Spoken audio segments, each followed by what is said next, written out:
some current known factors. Right now,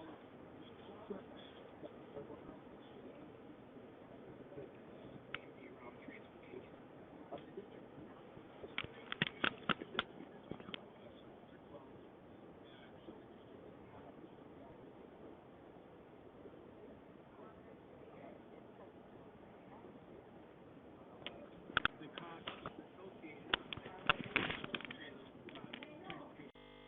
that we normally incur will be less. So the aid that we're going to be receiving will be actually less than what we received this year. So that's the first factor. The second is that we could potentially be facing state aid payment delays this year. We hope that that doesn't occur, but we haven't yet been guaranteed that is not going to happen. And we'll talk a little bit further about that in the next slide or so. We're also going to be seeing potential for state aid reduction next year. And mainly we'll go through that again in later slides as well.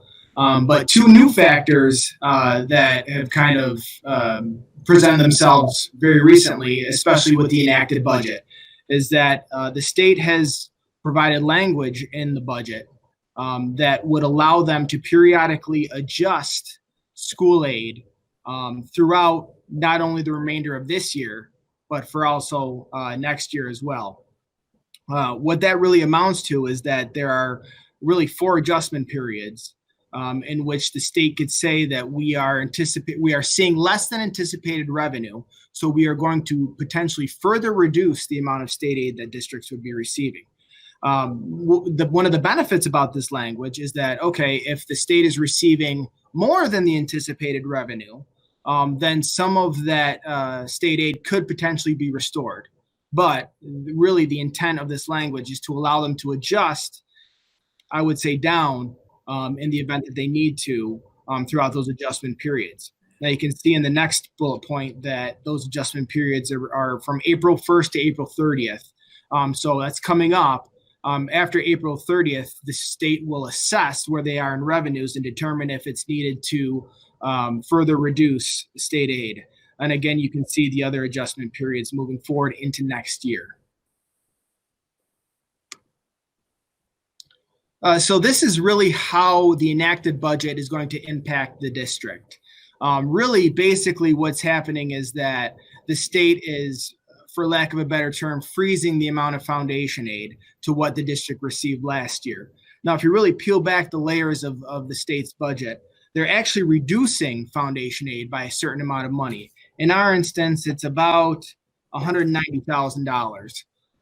But they are giving that back in the form of what they're calling a pandemic adjustment, which are funds that are being used to balance the state aid side of the state's budget, bringing us back up to what the amount of foundation aid that we received last year. So you can see this chart breaks down the amount of anticipated revenue, specifically in state aid. So the two highlighted areas are obviously foundation aid and transportation aid. So we're potentially receiving a reduction in transportation aid, as you can see on the chart there. So what this really all boils down to is that if we compare the draft number 2 budget and the enacted budget, which is on the far right, the amount is about a $467,000 decrease in the amount of state aid that we are anticipated to receive.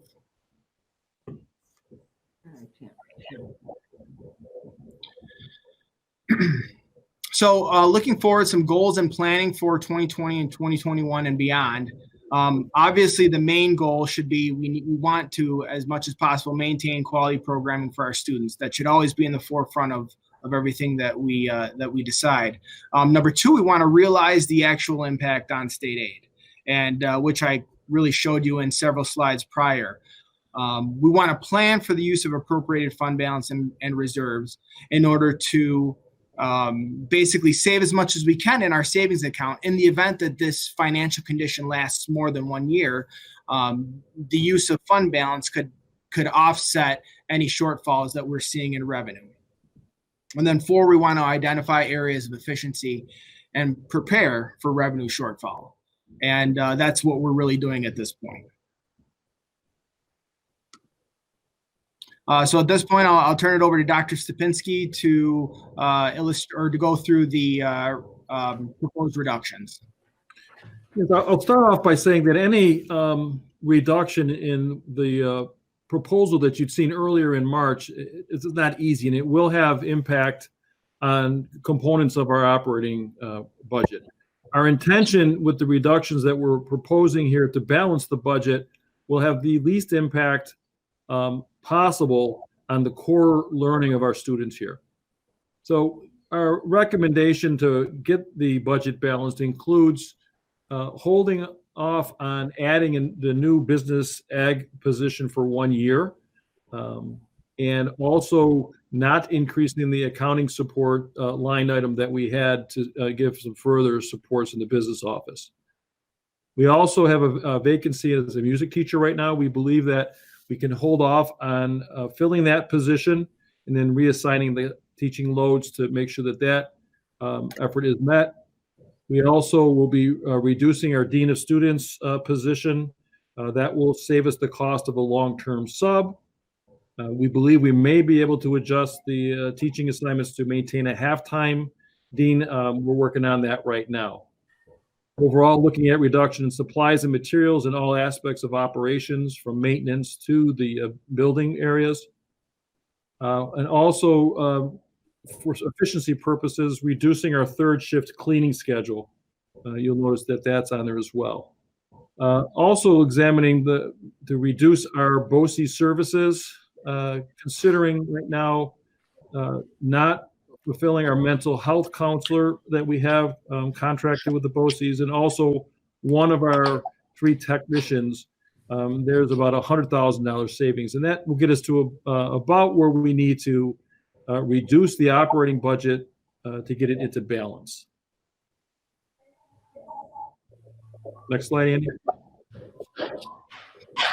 It's important to know that in our conversations with the building leaders and the administrators that there were positions that were very important for us to maintain. So we currently have a middle school teacher vacancy in social studies. We plan on filling that to maintain class sizes. We want to add an elementary special education teacher down. At the lower levels, we're seeing increasing needs, and that's a real priority for the district. Also, we will replace our retirement in the 6th grade. I'll also be replacing the retirement at the elementary school. As you remember from prior budget conversations, we do have to increase our appropriations for special ed tuitions. We're seeing growing numbers of those programs, both in district and out of district. And also, as you are well aware of, the transportation services, the contract is showing an increase of, I think, $600,000 or more. We also are looking with all the contracts being settled right now, or nearly settled. We hope to have the teachers wrapped up this month. We will know what our contractual obligations are, and those are also increases from year to year. Andy? Yes, thank you. So this is just a summary comparison. What it shows is the 2019-20 budgeted amounts for revenue and appropriations. The draft number 2 that was presented earlier in March, and then what we call budget reduction option A, which was basically just presented to you right now. And so what you can see is that the major changes, obviously, we're showing a reduction in state aid as a result of the enacted budget, and then a slight reduction in appropriated fund balance as a result of decreased appropriations. We can pull back a little bit on the amount of appropriated fund balance that we would be using to offset next year's budget. So all said and done, we're looking at appropriations in the amount of $27.5 million, which is a just over a 5% increase in budget to budget, year to year appropriations. And we're presenting to you right now a balanced budget.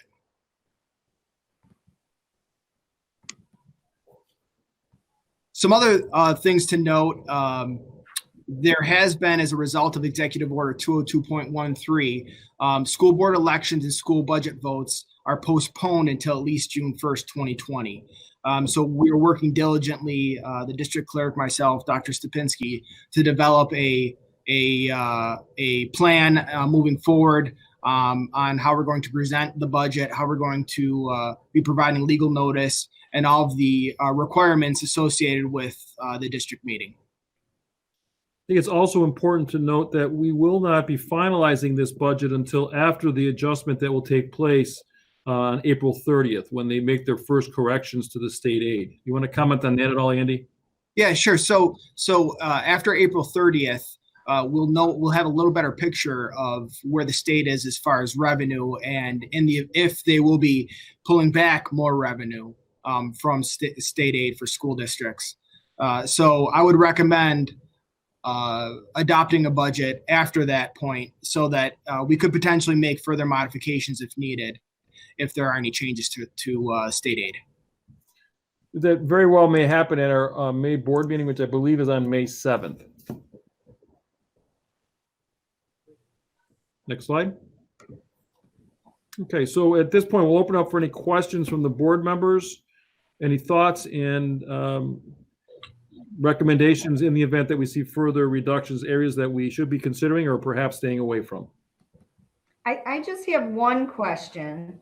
Well, I might have more than one question, but the first question I had was when you were addressing the middle school teacher vacancy for social studies, that it was vacant for a year and you're going to fill it. Can you just explain that a little bit? I'm just kind of confused as how it was vacant and how you're. Yeah, this past year, Bill Hollahan had retired in the late fall of 2019. What we had done is we tried to cover that class utilizing teachers from the high school and then stretching our 7th grade social studies. That model worked for some sections, but other sections were oversubscribed. And it was recommended to us from Danielle and Jill that we should be looking to maintain that position to make sure we've got the appropriate class size and instruction taking place. So you need to fill the social studies position at the middle school, because technically that wasn't filled this past year, and then fill the other middle school position due to retirement, correct? Correct. That's correct. Gotcha. Other questions?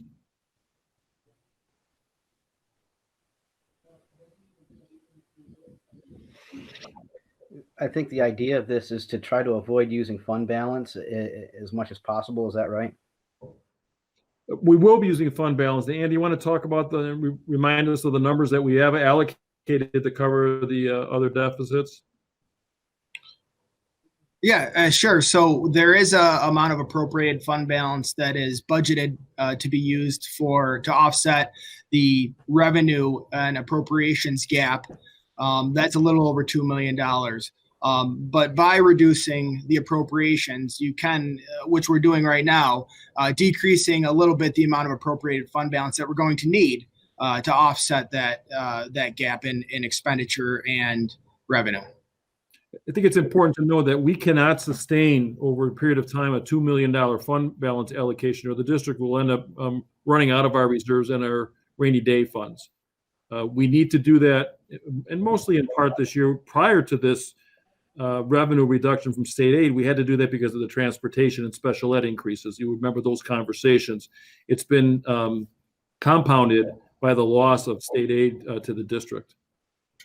We are allocating. We are anticipating a little bit of a reserve in the event that we've got mid-year corrections, and we're going to do everything in our power to avoid mid-year reductions in staff. That would not be a good practice. It creates a whole bunch of problems for us. The biggest challenge that we have right now is we cannot predict what is going to happen with our state aid numbers throughout the course of the next 12 months. Makes it very, very challenging to prepare for that. And one school of thought would be is to try to reduce the budget by another $1 million. That would cut substantially into our programs. We don't believe that's wise at this time. The other decision is to try to ride it out with the reserves and the fund balance that has been built up over the last 2 years under Andy's guidance. So we think we found a happy medium at this point with the information that we have. Other questions?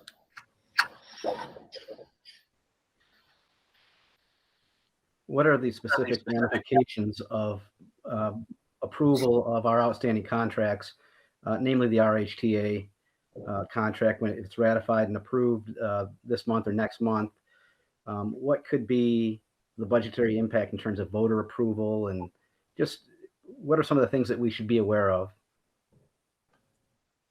Well, the contracted settlements have been projected and built into the budget that we've presented to you. And it is the last agreement that needs to be settled. Andy, do you want to expand on that? No, that's correct. Yeah. Any cost associated with the settlement of the RHTA agreement has been already built into the 2020-2021 budget.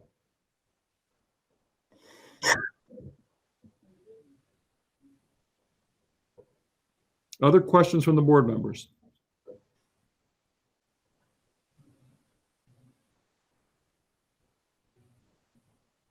Okay.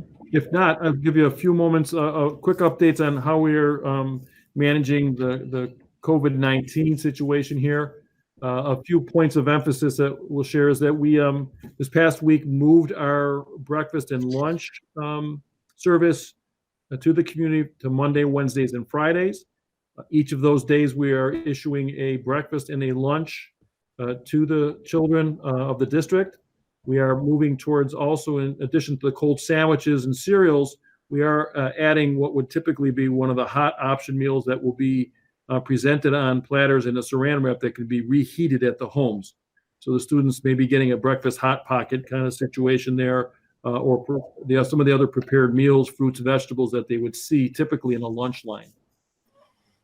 As the board is likely aware, the governor has an executive order that extends the closure for students through April 29th.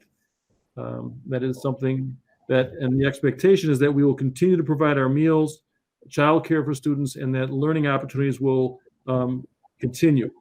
The executive order requires us to continue that learning expectations and meals on Good Friday and through what was originally scheduled as our break week in April. The expectation is that learning will continue through that process. I also want to compliment our teachers. I've had a chance to talk with the principals the last 2 days. The amount of work that they're putting in, the activities, the engagement, we have 100% contact with all students. We're providing them the supports that they need. We're working hard right now to get hotspots and technology for those students that don't have internet access. That should be in place within the next couple of weeks. I cannot say enough about our teachers and our administrators who have been doing remarkable work, very creative lessons, and engaging our students at a very high level. So kudos to all of them. We've had no requests at this point for childcare, although we have agreements and we have approved plans for that. Folks are finding that need met other places.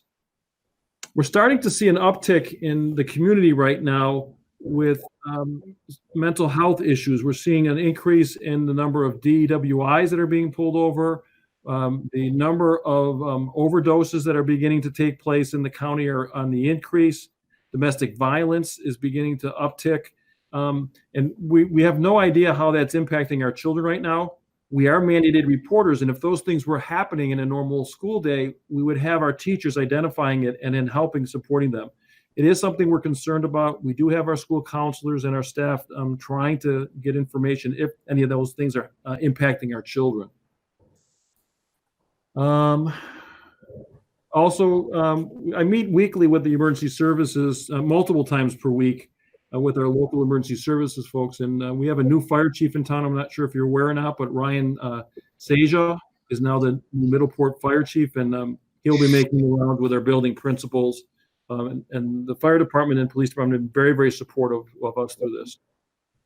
And then as far as school construction goes, we are proceeding with our life safety issues. This week, the maintenance garage, the abatement work has begun, and getting that building prepared. New roofs contracts were presented to us. The bids were open on Tuesday. They came within budget, under budget. And at the next board meeting in April, I believe it's the 23rd, we'll actually be putting that forward for your approval so we can move forward on the roofs of the maintenance garage and then sections of both the elementary and middle school, primarily over the media centers. Any place there's a penetration with our HVA systems will be replaced this summer, with the remaining roofs being done in the summer of 21. Any questions on our COVID-19 response and preparation? I have one, and it ties back into the budget. You mentioned there's been an uptick in mental health and issues in the community. In the budget, we've reduced our BOCES services, the 0.6 FTE mental health position. Is that something that we may want to reconsider given the issues that are going on in the community? Yeah, the question quite possibly will continue. Yeah, it's going to continue. It's going to grow, and these are not easy decisions. If that's deemed to be a priority, then we'll have to go back and look at other locations. When we presented to the administrative team, the priorities were put towards our instructional practices and getting folks that we would be able to provide services to more children than we would with the mental health counselors. We still have, I believe it's a 1 FTE best self mental health counselor. We're working on bringing our school counselors along. And we just learned that the governor included several $1 million of competitive grants for mental health. And the grant writers that we have on team right now are exploring what the requirements are. We do plan on applying for grant monies to support our mental health instruction and education of our teachers and staff. So we're crossing our fingers that we can fill the gap with some other areas. It is an important need, but so are all the other positions that we've got built in. Other questions? The only other thing I was just thinking about, it's almost more of a shout out than a question. I don't know how Julie Furch can figure out, I mean, the lunch and breakfast programs really have doubled since the onset of this, and how they can figure out how many meals to serve the children in need here just boggles my mind. So, you know, congratulations to her for trying to meet all these needs. It's gone from 400 to over 800. And how do you know how many people are going to show up to get these meals? But oh my gosh, it just takes my breath away. Yeah, I would ditto that. We met with Julie, I believe it was yesterday, Andy, myself, and Tim, and she's so humble in her approach about this. She's got a team of folks preparing these meals that are incredible. We've got members of Tim's crew that flex their schedule, and they're actually doing the distribution at the elementary and middle school. Julie certainly is the champion and the one coordinating it, but she gives all the credit to the people that are working around her, and I admire that so much in her. Andy, any comments on the food program that you wanted to share? No, yeah, I'll echo. If there's a day that they have too much food made, where does it go? Just curious. Can they save it and give it out the next time? Or I was just curious. Yeah, most of the stuff can roll over for the 2 days. Okay. We keep it refrigerated and there's no spoilage typically, but she does a remarkable job of cutting it within 8 or 10 meals typically on each of the sites. And so, Andy, you were going to say something? No, I just echo what you said. Julie's done a great job coordinating this, working with other departments, working with counterparts, working with the state, and she's just done an immaculate job on coordinating this effort. So she's holding pretty steady at about 2,500 meals a week, given that she's at 800-ish, these 3 times a week as opposed to 500 5 times a week. But have you spoken to her at all about if she has the capacity to increase that if need be? Or does she have a max number of meals in her mind that she can comfortably handle, just in case, as we move on, we might have more of a need for this? In our conversations with Julie yesterday, she believes that we can up the output.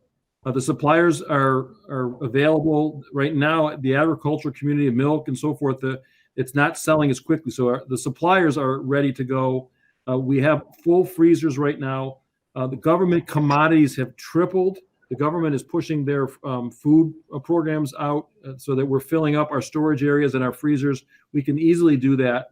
And one of the things you'll notice is that we went from 5 days a week, which were 10 meals, to actually going 3 days a week to 12 meals. So what happens on Friday, we're actually providing a meal on Saturday, both a breakfast and a lunch, to any member of the community that needs it. Okay. And we do have the capacity. So that number is going to go up from this point forward anyway. We would expect that. Yeah. Wow. Impressive.